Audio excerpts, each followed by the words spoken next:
తిరుమల క్షేత్రంలో అమ్మవారు గ్రామదేవత. తిరుమల క్షేత్రానికి గ్రామదేవత అయింది.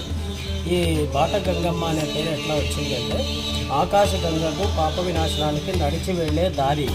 ఈ దారి గుండా వెళ్ళి ముగ్గురు అర్చక స్వాములు 3 బిందెలతో నీళ్లు తీసుకొని వచ్చి స్వామివారి కైంకర్యానికి వినియోగిస్తారు. ఈ దారి గుండా వాళ్ళు వెళ్ళేటప్పుడు, అంటే ఒకానొక కాలంలో ఇదంతా దట్టమైన అటవీ ప్రాంతం కాబట్టి వాళ్ళు వెళ్ళేటప్పుడు వాళ్ళకు తోడుగా ఒక శక్తి వచ్చేదట. తిరిగి గుడి దగ్గరికి వచ్చిన తర్వాత ఆ శక్తి అంతర్ధానం అయిపోయేది. ఒకనొక సందర్భంలో వాళ్ళు గమనిస్తే రావి చెట్టు కింద అమ్మవారు స్వయంభూగా వెలిసిందట.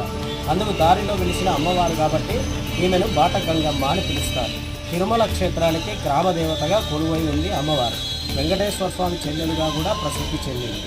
ఈ 4 దిక్కుల ఈ తిరుమల క్షేత్రంలో 4 దిక్కుల 4 వైపులా 4 గ్రామదేవతలు కొలువై ఉన్నారు. వారిలో ఈమె బాట గంగమ్మ అని కౌస్తుభము దగ్గర